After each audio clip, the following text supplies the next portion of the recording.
A woman named Evelyn called me on a Tuesday afternoon, Manhattan area code. Forbes magazine. She wanted to verify one number before publication, $184 billion. I was standing in a grocery store aisle. I had peaches in my hand.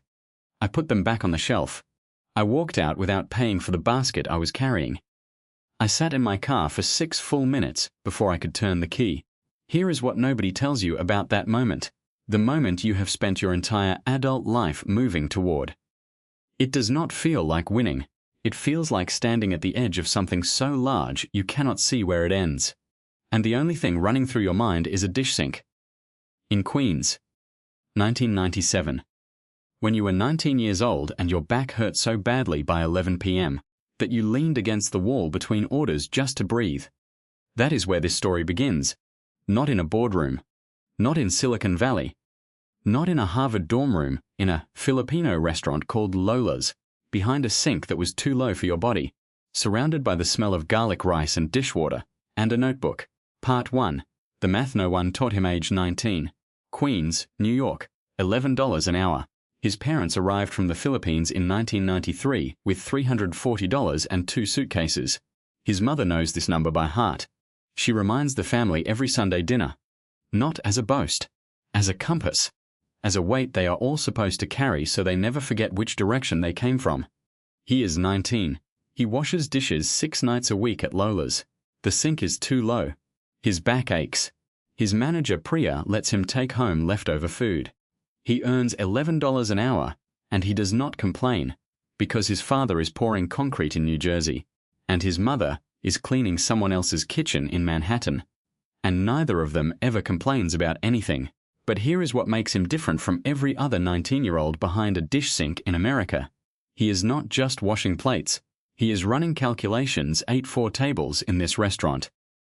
Friday night, 2 full turns, average check $47, food cost around 28%, labor closer to 33%, net margin, if the owner is disciplined, maybe 12%. He is doing the P&L of a restaurant he does not own while operating a high-pressure hose on someone else's dinner plates.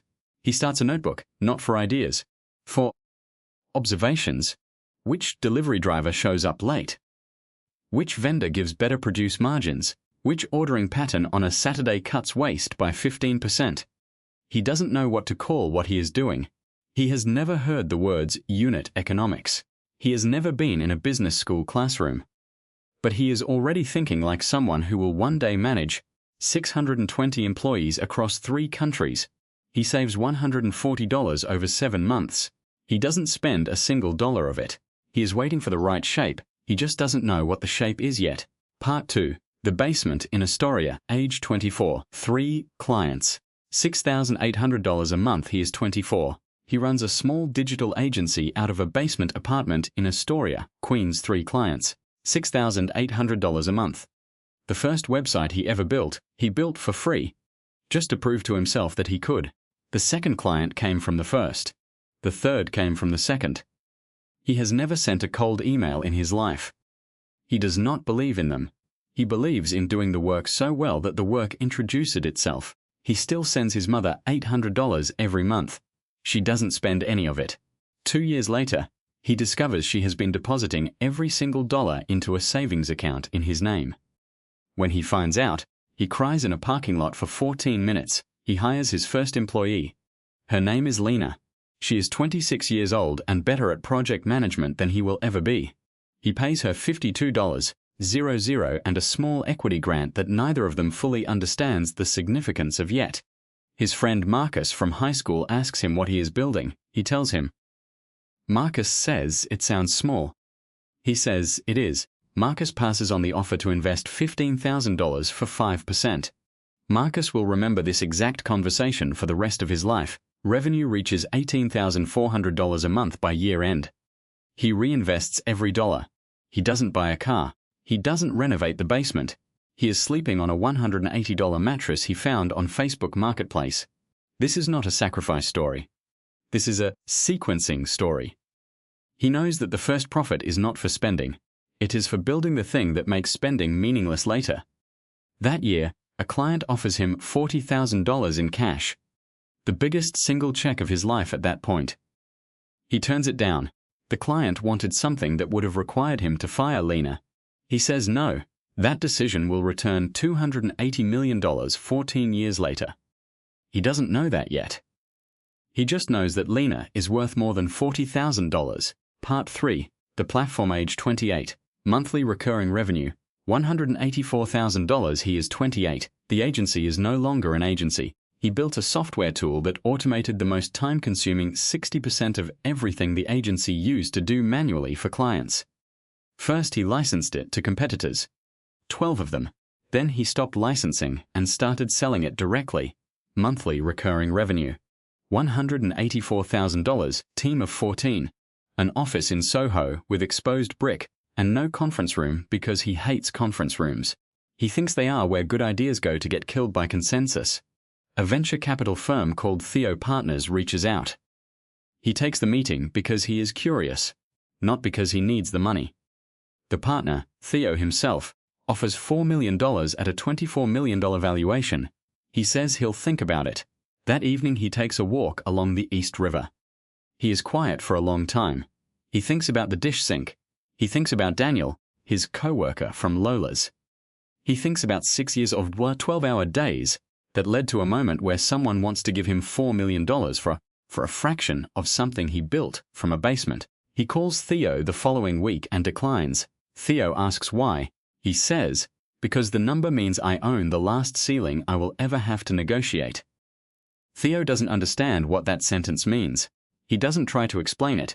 His wife Priya, a pediatric oncologist who works double shifts on Saturdays, cooks dinner on the nights he can't. He leaves food in the fridge for her on the nights she can't. This is their love language. Neither of them has ever needed to say that out loud. He closes the year at $3.1 million in ARR, profitable, fully independent. He does not need anyone. Part 4. The boardroom, age 32, $21 million ARR. 94 employees. He finally raises capital at $40 million Series B. He controls 3 of the 5 board seats. He will never give that up. He has watched too many founders lose their companies to people who had opinions but not understanding. His first board meeting runs 4.5 hours. A partner named Kenji has strong views on go-to-market strategy. He is correct about 60% of them. He presents them all with 100% confidence. He learns the skill that will define the next decade, how to listen to someone who is partially right, without letting them convince you they are entirely right. How to extract the 60% without swallowing the other 40%. His mother finally stops cleaning houses. She does not want to stop. She is uncomfortable with stillness. He visits her on a Sunday and shows her a spreadsheet on his laptop. He doesn't explain it. He just shows her. She looks at the numbers for a long time. She says, "Okay, Mijo." Then she asks if he is eating. He says yes. She says she will make him adobo on Tuesday anyway. He drives home that night with a Tupperware container on his passenger seat. And he does not play music for the entire 90-minute drive. He is just thinking about a woman who arrived in this country with $340 and worked her hands raw for 20 years and never once asked for anything back. He hires a chief of staff that quarter. Her name is Evelyn. She is 30 years old. She becomes the most important hire of his career because she is the only person in the company who will tell him no when he is wrong. She stays for 11 years.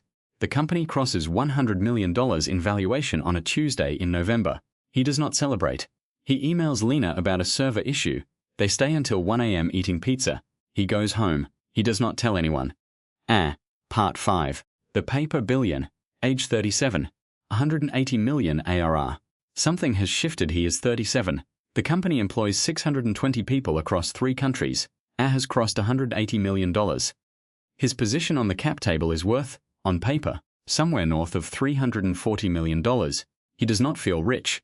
He feels the way a structural engineer feels standing beneath a bridge he designed, accountable for every bolt. He buys his parents a house.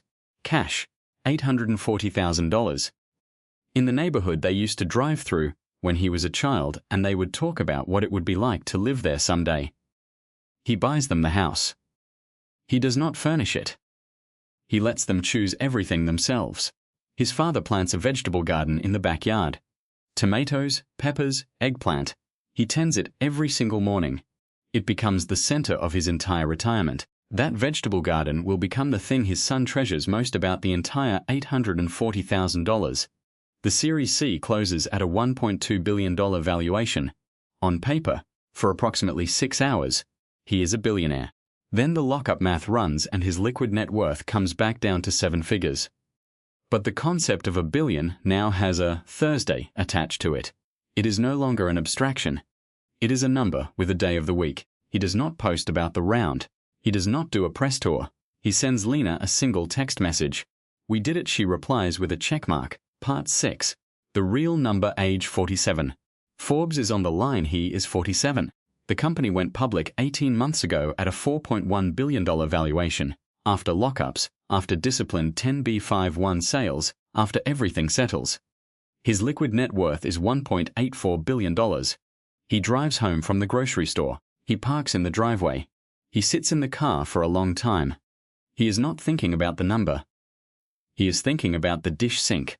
He is thinking about the $180 mattress. He is thinking about the walk along the East River when he turned down $4 million. He is thinking about Marcus, who is doing fine running a small business in New Jersey, and who mentions the $15,000 conversation sometimes, not with bitterness, just as a story about the strange distance between two versions of a decision. His wife Priya is on a call with the hospital. She still works 2 Saturday shifts a month. Her patients are 8 years old and they do not care about Forbes lists. His daughter Anna is 13. She is doing algebra at the kitchen table. She looks up and says, "Dad, can you explain negative exponents?" He sits down next to her. He explains negative exponents. The math is the same math he ran in his head at age 19 between dishwashing orders. The context has changed completely. The machine has already started. Somewhere in Queens tonight, there is a 19-year-old behind a dish sink in a restaurant he does not own. His back hurts. His shift ends at 11:47 p.m. His mother cleans houses. His father pours concrete. They arrived in this country with less than $500. He is writing in a notebook between orders, not ideas. Observations. Nobody has told him he can build anything larger than what the people around him have built. Nobody has told him he can't either. He will lose money before he makes it. He will turn down a $4 million offer he doesn't fully understand. He will fall in love with a woman who will never once ask him what his net worth is. He will sit next to his daughter one night while she does algebra, and he will realize, quietly, without announcement, that the billion was never the destination. The kitchen table was. The machine has already started. The only question left is whether you are writing in a notebook or waiting for someone to hand you one. If this story made you feel something, share it with the person in your life who is still behind the dish sink. They need to know the notebook matters. Subscribe for more stories about the real architecture of wealth. Bount Title.